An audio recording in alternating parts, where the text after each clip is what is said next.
हमें भटकने की जरूरत नहीं है ना। हमें पोंगा पंडितों के चक्कर में पड़ने की जरूरत नहीं है। और पंडित जिसको कहा जाता है, नहीं कहो कि गुरुजी पंडितों की पत्ती काट रहे, वो पंडित नहीं है ना। पोथी पढ़ जग मुआ भय ना पंडित कोई, है ना। और 28 अक्षर प्रेम का जो कोई पढ़े तो पंडित होई। जो 28 अक्षर प्रेम उसको पढ़ लिया वो पंडित नहीं। कितने पोथी पढ़ लो, ज्ञान पढ़ लो, पंडित नहीं हो सकता है।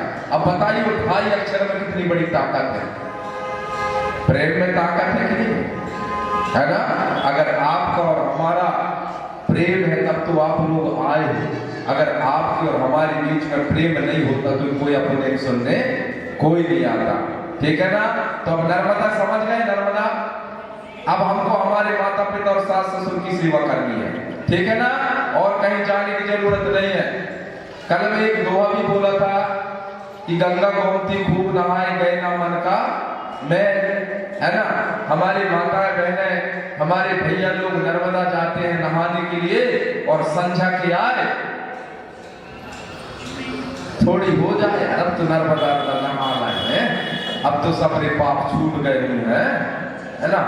लाए एक पौआ और दीदी को बोले पौआ खान मछली ले आने, आज थोड़ी बाजार से गए बरगी मछली भी ले आए। कैसे कि नर्मदा में तो सबने जितने पाप रहे तो छूट गए, अब आज से पर पाप चालू हो जाए, अगले अमावस पूर्णिमा आएगा फिर छूट जाएगा, है ना। आए बढ़िया बनाए खाए और बस वहीं से हो गया फिर सब कुछ। तो बताइए ढोंग है कि नहीं। मन का मेल धोने से हमको नर्मदा की प्राप्ति होगी। हमारे मन में जो लोभ है, लालच है, छल है, कपट है, ईर्ष्या है, द्वेष है, आप इसको धोइए। एक बार धो के देखना है आप अपने मन का मेल। मुझे गाली भी दे देते मैं कभी गुस्सा नहीं होता। हमारे दादाजी को पता है कितने गालियां पढ़ते रहते हैं हम लोगों को। कई लोग ये मेला में भी गाली देते होंगे कि कहाँ का आ गए यार, बिल्कुल एकदम सटीक बात करता है। अभी हमारे एक दादाजी हैं परासिया वाले, कोई के दादा है, बोले गुरुजी, और मेरे से मिलने गए, बोले गुरुजी अब मैं सियाना हो गया हूँ, मैं आपकी वाणी को सुनकर के ये सोच रहा था कि ये गुरुजी का दर्शन हो जाए। कल वो सुन रहे थे, आज वो मिलने आए। मैं कहा दादाजी सब आपका आशीर्वाद है। बोले महान मूर्ख व्यक्ति होगा, अब सियाने हैं, वो ही आपकी बात को नहीं समझेगा, नहीं तो बिल्कुल आप इतना स्पष्ट बता रहे कि बिल्कुल समझ जाए। और वे दादाजी हुए ऐसे, दादाजी को मैं नतमस्तक सेवा जवाब करता हूँ। क्या दादाजी कह रहे थे ना, हमारे गुरुजी दादाजी भी थे, है ना, बिल्कुल स्पष्ट कह रहे थे। और वो भी कुछ चौपाइया बताए कि गुरुजी जहां कुमति तहां, है ना, जहां सुमति तहां संपत नाना, और जहां कुमति तहां विपत निधाना। मैं कहा दादाजी आप काफी पढ़े हो। कह बेटा उस जमाना के।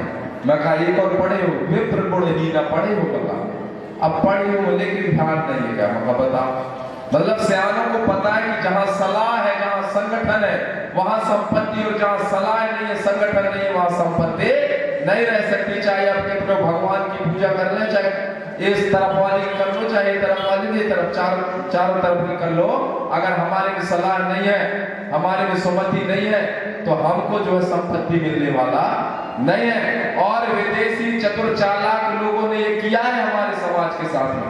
हमारे समाज को खंड खंड में बांट दिया, जिससे कि समाज में सलाह न बन पाए। और आज हम छितर-बितर हो गए कि नहीं हो गए। कोई कह रहा है ये गोंडवाना वाला है, कोई कह रहा है ये राम वाला है, कोई कह रहा है ये ईसाई धर्म वाला है। इनको बांटने वाले के बारे में तो सोचो कि ये बांटने वाला कौन रहा हो, तर्क करिए, है ना।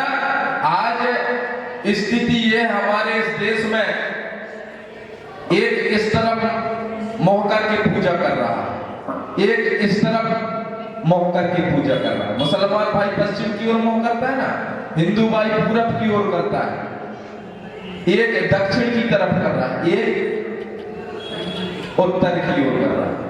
अब बताइए अल्लाह वाला भगवान से नफरत करता है, अल्लाह वाला जो है राम से नफरत करता है, कृष्ण से नफरत करता है, कृष्ण और राम वाला अल्लाह से नफरत करता है।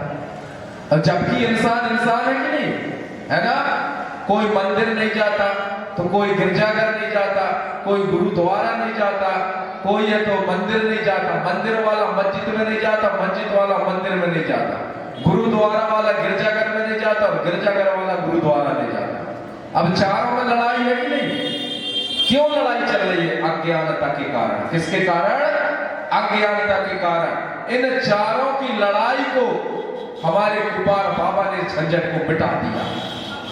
बोले उत्तर दक्षिण पूर्व पश्चिम जाने की जरूरत नहीं है, जिसने तुमको बनाया है, जिसने सृष्टि के निर्माण किया, उस प्रकृति को मानने की जरूरत है। ना हमें मंदिर जाने की जरूरत है, ना मस्जिद जाने, ना गिरजाघर, ना गुरुद्वारा। हम जिस धरती में पल रहे हैं उस धरती की पूजा करने की जरूरत है। जिस दाई दाऊ माता पिता ने हमको जन्म दिया उसकी पूजा करने की जरूरत है। सत्य बात है कि नहीं है? बताइए। अगर असत्य है का भैया कैसे टिप टप हो रहे हैं? अगर सत्य बात है तो खुल के ताली बजाइए ना आप लोग। बोलिए संतोषी माता की जय। क्योंकि हम लोग संतोषी माता की भी उपास करते हैं। आज पूरी देवियों की चली गई, क्योंकि नर्मदा जयंती है, नर और मादा से पूरा सृष्टि बना है। जितने भी भगवान भी आए तो नर और मादा से आए, है कि नहीं? जैसे अगर रामचंद्र जी की बात करें तो उनकी भी माता पिता हुई, यानी नर और माता हुई। कृष्ण जी की बात करें तो उनकी भी नर और माता पिता हुए कि नहीं हुए, है ना? तो जितने भगवान भी जन्मे हैं तो वो भी कहां से जन्मे हैं? माता और पिता से। तो जो माता पिता से जन्मे हैं वो भगवान हो सकते हैं क्या? अगर अपन ने माता पिता से जन्म लिया है तो अपन भी भगवान है। तो काहे नहीं कि वो सैयाम भगवान बैठा है, वो भगवान बैठा, काहे नहीं बोलते, है ना? जो माँ के कोख से जन्म लेने वाला होता है वो भगवान नहीं होता है, वो इंसान कहलाता है। क्या कहलाता है?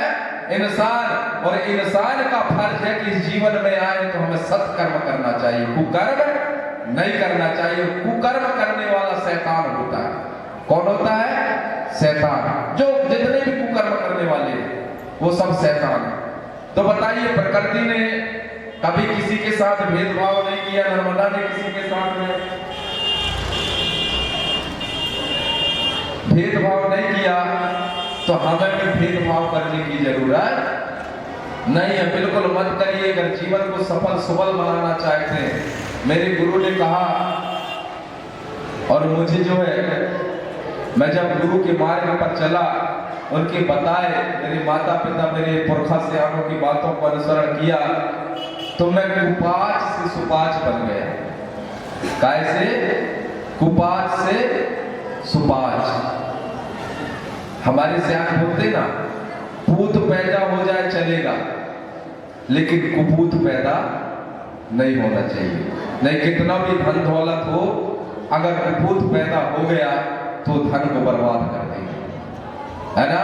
तो हमारे में पूत पैदा हो जाए, पूत, सपूत और कुपूत, ये तीन होते हैं, पूत, सपूत और कुपूत। जो माँ बाप की मान मर्यादा को लेकर के चलता है इस व्यवहारिक जीवन में, वो पूत कहलाता है। और जो माँ बाप समाज की संस्कृति, कल्चर, व्यवस्था को लेकर के आगे बढ़ाने का काम करता है वो सपूत कहलाता है। और जो माँ बाप हमारे पुरखाओं के रीति रिवाज, घर द्वार को बर्बाद करने का काम करता है वो कुपूत कहलाता है। अब आज इस कोयापुरे में हम सबको, हम कम से नहीं पूत तो बन जाए, सपूत बने या ना बने, है कि नहीं? यहाँ से आप संदेश लेकर के जाना। कुपाच और सुपाच का मतलब होता है, आप जानते हो, जब हम खेतों में धान बोते हैं, धान को लेके आते हैं, तो धान की कीमत कितनी होती है? धान की कीमत होती है कि चावल की कीमत होती है?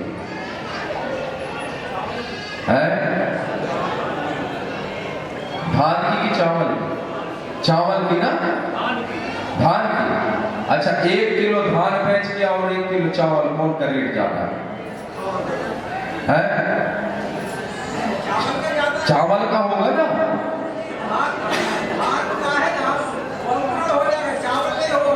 हाँ, देखिए, धान खड़े दाना खड़े होता है, उसको किसी प्रकार के संस्कार अभी नहीं मिला।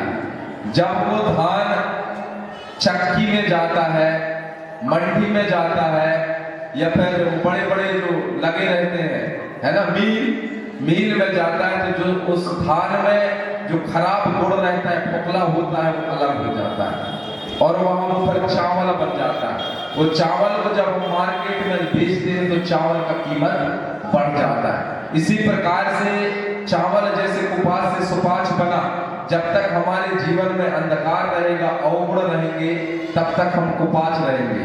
और जब हमारे गुण शरीर में सद्गुण आ जाएंगे, गुरु की महिमा को समझ जाएंगे, आज चावल का कीमत जैसे बढ़ जाता है वैसे अच्छे व्यक्ति की कीमत भी बढ़ जाता है। आज जैसे सैयाम दादा है, हमारे मकाम जी है ना, हमारे गुरु है, ज्ञान अर्जन करके आज इनका कीमत बढ़ गया है कि नहीं बढ़ा? बढ़ा है ना। हमारे सियानों का कीमत बढ़ जाता है अगर अच्छे कर्म करेंगे तो। हमको बिल्कुल सुपाच बनने की जरूरत है, अच्छे ज्ञान वाले बनने की जरूरत है। हमारे बीच में समिति के अध्यक्ष परम सम्मानीय दादा मरावी जी का आगमन हुआ है, उनको हम साधुवाद सेवामान करते हैं, जोहार करते हैं। बोलिए प्रकृति शक्ति प्राप्त सेवा सेवा।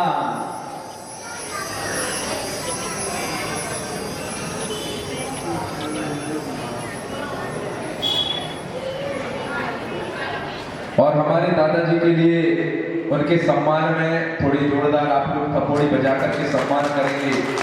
देखिए दादा की लगन, मैं जब भी इस क्षेत्र में छोटा कार्यक्रम हो बड़ा कार्यक्रम हो, दादा से जरूर मुलाकात होती है और दादा आते हैं। सियान होने, स्वास्थ्य सही न होने के कारण भी उनकी लगन जो है हमारे समाज की ओर है, और हम चाहेंगे कि ठीक रहे दादाजी, जिससे कि और समाज में भ्रमण करें और सिखाएं। अब हम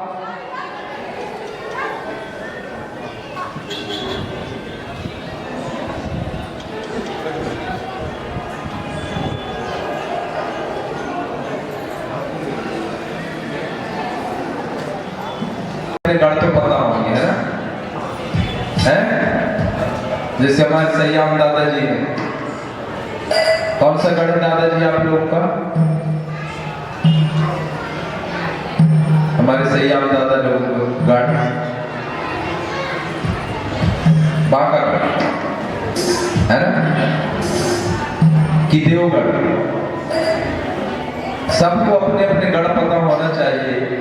इसी प्रकार से जो हमारी कलिया है कि चांदागढ़ में जन्म भैया जी सुंदर सिख सुकुमार, और नाम धराए कलिया जो देवी की अवतार। आज हम उस दाई को देवी के रूप में मानते हैं। हमारे पुरखा उस देवी को जो है हमारे कष्ट निवारण कंकाली दाई के नाम से जाना जाता है। और उनके पिता रावण कहाए और सोना जिनकी मैया, बिल्कुल सरल है। अगर कोई पूछे कि आपके कष्टों को हरने वाली देवी की नाम क्या है तो आप बता सकते हैं कली कंकाली दाई, और उनके माता पिता कौन है तो भी बता सकते हैं कि उनके माता और पिता का ये नाम है, वो कहाँ के रहने वाले थे, है ना। आज इस 5 खंड धरती में हमारे पुरखा शक्ति देव के रूप में आज पूजे जाते हैं। अगर हम लोग अच्छे कर्म करेंगे तो हमारे आने वाली पीढ़ी की हम लोगों को देव के रूप में पूजा करेंगे कि नहीं करेंगे? करेंगे ना।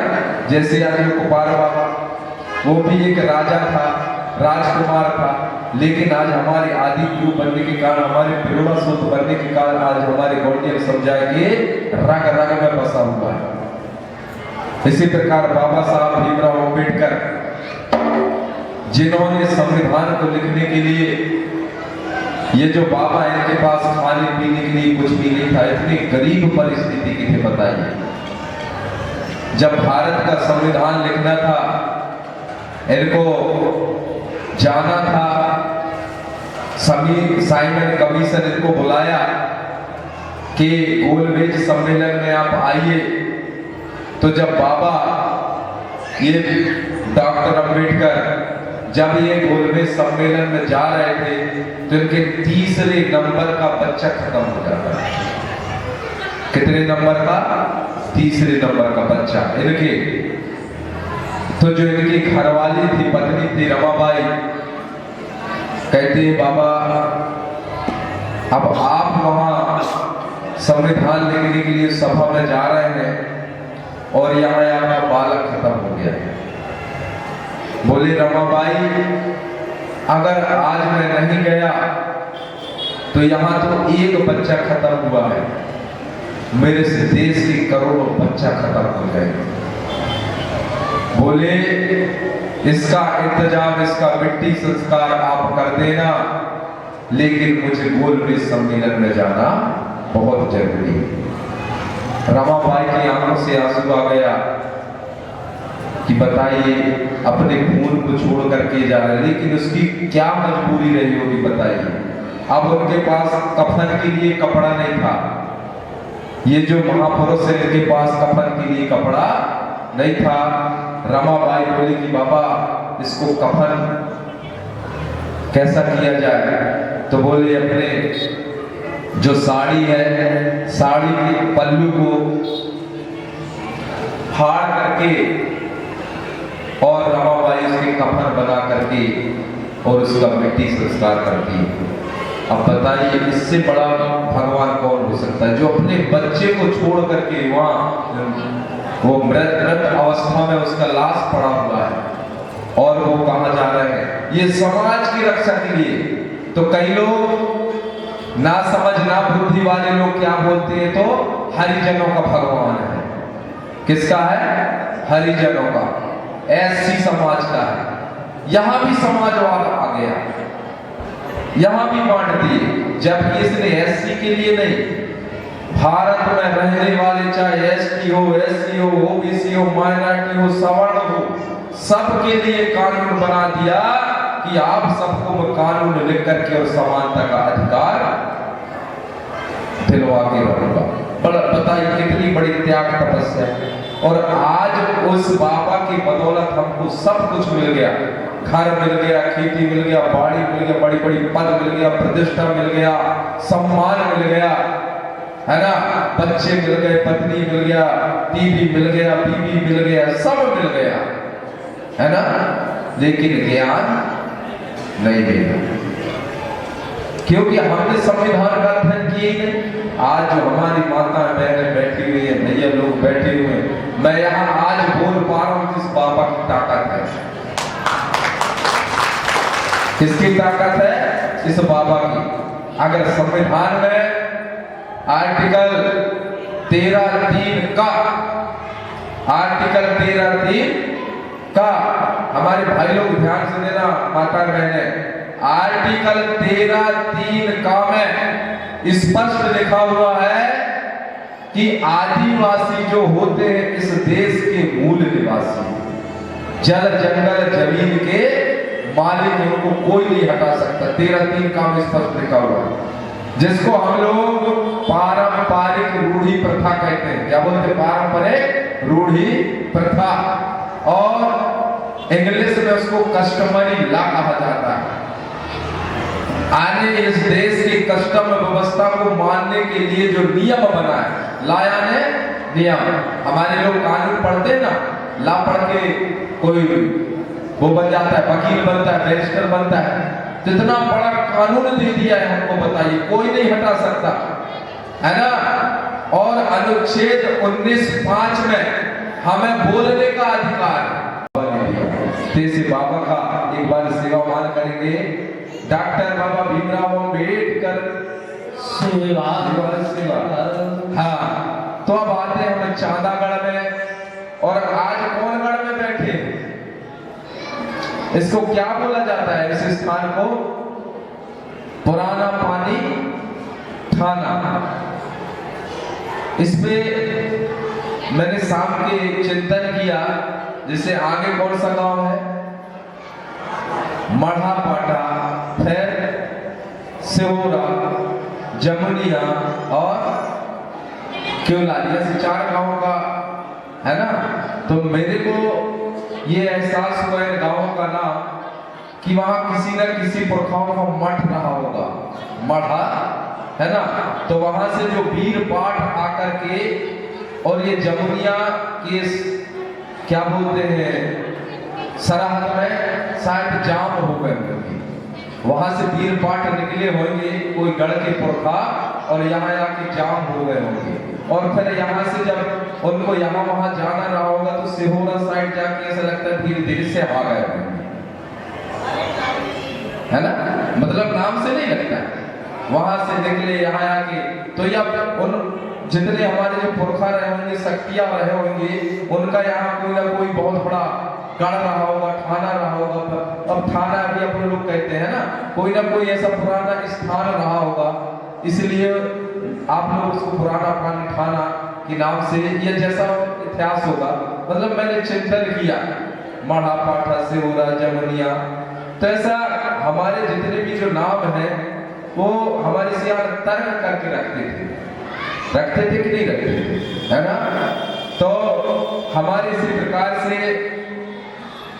क्या होता है, प्राचीन काल की बात है, हमारे दादा मोची रावण गंगाली जी ने बताया कि कोयामोरी द्वीप में, ये इस द्वीप का नाम क्या था, ये 5 खंड धरती का नाम क्या था, कोयामोरी द्वीप। इसको जम्मू द्वीप भी कहते हैं, गंडो द्वीप भी कहते हैं, गोंडवाना भी कहते हैं, भारत भी कहते हैं, है ना। तो ये हमारे 5 खंड धरती में भारत आता है, और इस भारत में रहने वाले लोगों को भारतीय कहते हैं, और गोंडवाना में रहने वाले समाज को गोंडियन समाज कहा जाता था। ये तो बिल्कुल स्पष्ट है, 5 खंड धरती में निवास करने वाला, है ना, इसका अलग ही मतलब होता है। लेकिन हम लोगों को बड़े तुच्छ शब्दों के साथ में पुकारा जाता है, गौड़ समाज कह देते, कोल समाज, भील समाज, बैगा समाज। बड़े अपने आप को गर्व होना चाहिए कि हम इस गंडोदाई के मालिक हैं, है ना, हमको गर्व कहना चाहिए कि हम इस देश के मालिक हैं, आदिवासी हैं, बिल्कुल छुपाने की जरूरत नहीं है। इसी प्रकार से उस चानागढ़ में बहुत समय की बात है कि एक राजा हुआ जो दक्षिण संभाग माना जाता है, कलिपुट नामक एक नगरी, कौन सा नगरी, कलिपुट नामक एक नगरी, वहां का राजा हुआ यदुरावण, जिसको यदुरावण भी कहते हैं, रजुराहुड़ भी कहते हैं, है ना। अलग अलग जैसे रावण शब्द आता है तो कोई रावण बोलता है, कोई रावण बोलता है, कोई रावण बोलता है, कोई रावेद बोलता है, अलग अलग अर्थ होते हैं, सबका हमको चिंतन करना है। रावण का अर्थ अलग होता है, रावेद का अर्थ अलग होता है, रावण का अर्थ अलग होता है ना, इनको चिंतन करना है। इसी प्रकार जो दक्षिण संभाग था, वहां के यादमालकोट नगरी में एक यादू रावण राजा राज करता था, और उसके रानी का नाम था रूपा देवी। क्या नाम, रूपा देवी। राजा राजू याद रावण रूपा देवी, उनका एक पुत्र हुआ जिनका नाम सिर्फ था राहुल। राजा राहुल जो पुत्र हुआ, और वह धीरे धीरे बड़ा हुआ, और उसका जो विवाह है पद्मालपुरी के गणराज कोयापुत राजा की पुत्री सोना देवी से उसका क्या होता है, विवाह होता है। राजा राहुल का विवाह किससे होता है, सोना देवी से। इन मुख्य पॉइंट पर जाएंगे कि जो राजा यदु रावण था, यदु राहुल था, उसका पुत्र था रावण, उसकी जो शादी है किसके साथ में होती है, सोना देवी के साथ। शादी होने के कुछ समय बाद धीरे धीरे, प्रकृति का नियम है, शादी हुआ, और धीरे धीरे जो सोना देवी और राजा राहुल था उनका समय बीतता गया, और कुछ दिन पश्चात क्या होता है, जो रानी जो दाई थी सोना दाई, वो गर्भ अवस्था धारण करती है। गर्भ धारण किया तो आप हमारी माता बहन, हमारे भैया जो पुनेम का दर्शन, पुनेम दर्शन को जानते हैं, सभी को पता है कि हमारी माताएं जब गर्भ धारण करते हैं तो कुछ अलग वस्तुएं खाने की इच्छा होती है कि नहीं होती है ना। कोई खट्टा मीठा चटपटा, उनका जो मन है वो विचलित होता है कि हम ये खाते वो खाते, ऐसा उनका मन विचलित हो जाता है। तो इसी प्रकार से जो सोना दाई थे उनका मन भी विचलित, मन ललचा रहा था कि कुछ खाया जाए, तो उनकी इच्छा हुई भाजी खाने की। क्या खाने की? भाजी। कौन सी भाजी? क्योलार की भाजी, है ना। क्योलार की भाजी खाने की इच्छा हुई तो जो राजमहल में जो पटरानियां हुआ करते थे, जो सेविका हुआ करते थे, उनसे जो रानी साहिबा सोनम माता है बोलते कि आप भाजी लेकर के आओ, आज भाजी खाना। तो कितना अच्छा भी लगता है क्योलार की भाजी, लगता है कि नहीं लगता? और आप लोग कौन कौन सी भाजी जानते हैं? लाल भाजी, पालक भाजी, मेथी भाजी और मुनगा की भाजी खाते हैं कि नहीं खाते?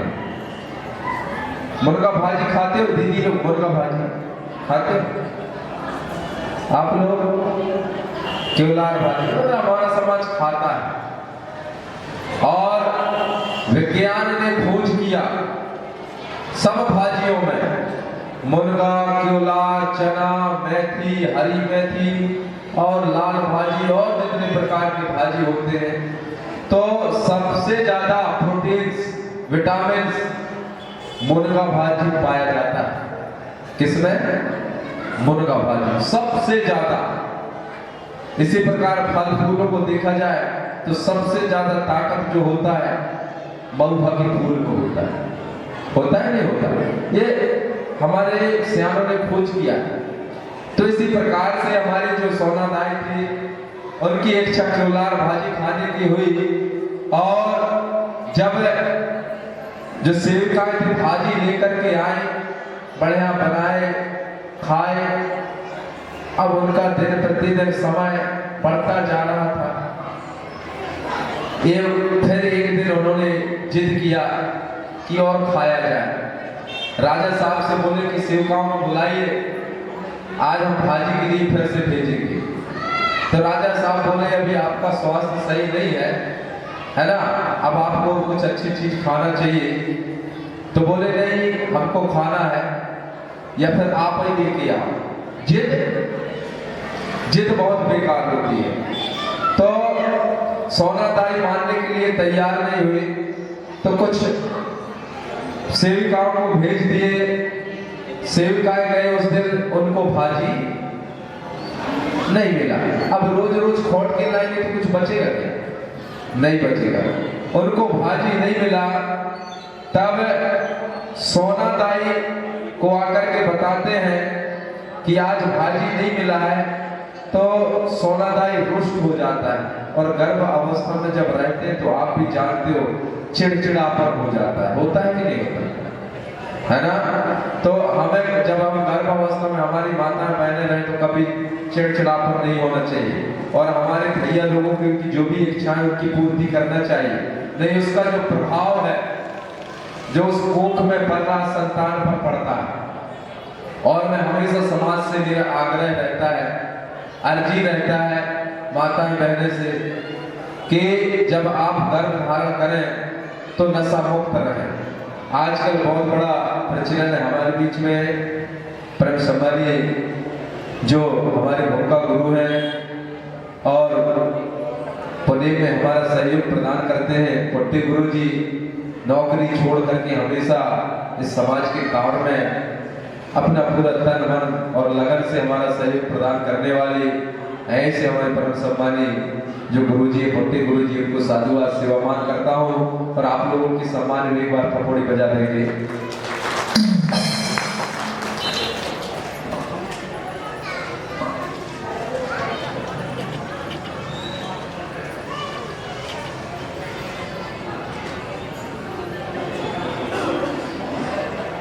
तो अपन कहाँ जा रहे थे?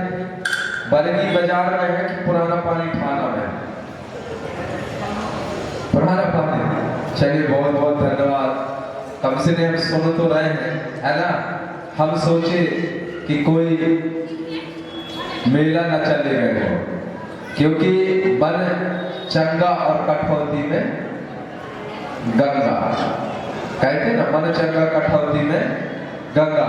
हमारे गुरुओं ने नाना प्रकार से समझाने का प्रयास किया है। एक इसी तारतम्य में एक महापुरुष है, वो कहते हैं सुनो सगाजन अमृत वाणी, बरसे कमल भीगे पानी। सुनो सगाजन अमृत वाणी और बरसे कमल भीगे पानी। ऐसा हो सकता है? अरे हो सकता है कि नहीं हो सकता बताइए? अरे कमल बरसता है और पानी भीग रहा है ना? इसका मतलब जानते होते कि हमारे संत महापुरुषों ने कितना अध्ययन किया। उनके अध्ययन को, उनके रिसर्च को आप लोग चिंतन करें कि सुनो सगाजन अमृतवाणी और बरसे कमल भीगे पानी। तो इसी के अब ये बड़ा अटपटा लगता है सुन करके, नहीं लगता है ना कि उरिया के पानी कभी पड़ेरी में जाएगा? नहीं जाएगा। लेकिन हमारे विद्वानों की देखो सोच, उनका तर्क देखिए। वैसे ही एक पंक्ति है कि भीगत कमरा बरसत कमरा और पानी भीग रहा है, भीगत पानी। और कह रहा है सब सुनो ये अमृतवाणी, ये बहुत बड़ा अमृतवाणी है। इस पे आप लोग चिंतन करना, मनन करना कि आज के युग में कोई इस बात को मानने के लिए तैयार नहीं है। जैसे हम लोगों ने गुरुओं के माध्यम से सीखा, जाना, ज्ञान अर्जन किया, लेकिन आज हमारे बातों को भी लोग मानने को तैयार नहीं है। ऐसे संत महात्मा महापुरुष हुए जो समझा के परेशान हो गए। तो उन्होंने देखा कि लोग मानने वाले नहीं है, तो इनके लिए क्या किया जाए? बोले मेरे साहब ने उल्टा बोला जाए, तब ये समझेंगे। नहीं, ऐसे समझने वाले नहीं है, सीधा सीधा बताने में समझने वाले नहीं है। तो गुरुओं ने दिमाग लगाया तो कहा ये भैया देखो रे, जग में कमल बरस रहा है और पानी भीग रहा है। तो उन्होंने कहा बताओ कितना ये बेबुद्धि का आदमी है, कहां बरसेगा? बोले नहीं बरस रहा है। अब तुमको दिखाई नहीं दे रहा है, लेकिन मुझको दिखाई दे रहा है। वो बुद्धिमान कह रहा है तुमको दिखाई नहीं देगा, वो सरल आंखों से दिखने लायक नहीं है, वो मुझे दिखाई दे रहा है। अब दो चार लोग वहां इकट्ठे हुए, उन्हें पूछा कि नहीं अब इसका मतलब आप बताना पड़ेगा, कहां दिख रहा है, ये कैसे हो सकता है? तो इस व्यवहारिक जीवन के बारे में बताया जो आज हो रहा है। उन्हें कमल और पानी उदाहरण बताया। कमल गर्म होता है कि नहीं होता है ना? गर्म होता है कमल, और पानी जो शीतल होता है, शीतलता का प्रतीक। बोले आज के इस युग में, इस संसार में, वर्तमान युग में कमल रूपी क्रोध बरस रहा है और शीतल रूपी एक काया भीग रही है। शीतल रूपी एक काया में भीग रही है, क्रोध में भीग रही है, गुस्सा में भीग रही है, द्वेष की भावना में भीग रही है। बोले इसको अगर शीतल करना है तो उस कम्बल रूपी गर्म जो कम्बल है, जो क्रोध है, उसको हमारे मन और दिल दिमाग से उठाना पड़ेगा, अलग करना पड़ेगा। तब जाके हमारा मन निर्मल होगा। नहीं, हमारा मन पवित्र होने वाला नहीं है। ऐसे अलग अलग बातों को समझाने का प्रयास किया है हमारे महापुरुष संत हुए, जिन्होंने अलग अलग ढंग से बताया। तो हम अपने कलियादाई के प्रसंग पर आते हैं कि जो सोनादाई गर्भ हुई और चरित्रवान और ज्ञानवान व्यक्ति थे। बोले रानी आप कैसी बात कर रही हैं? बोले आप जो कहेंगे वो बात हम मानेंगे, आप अर्जी तो करें, बताएं तो क्या बात है। तो उनका जिद था, और आप सभी जानते हैं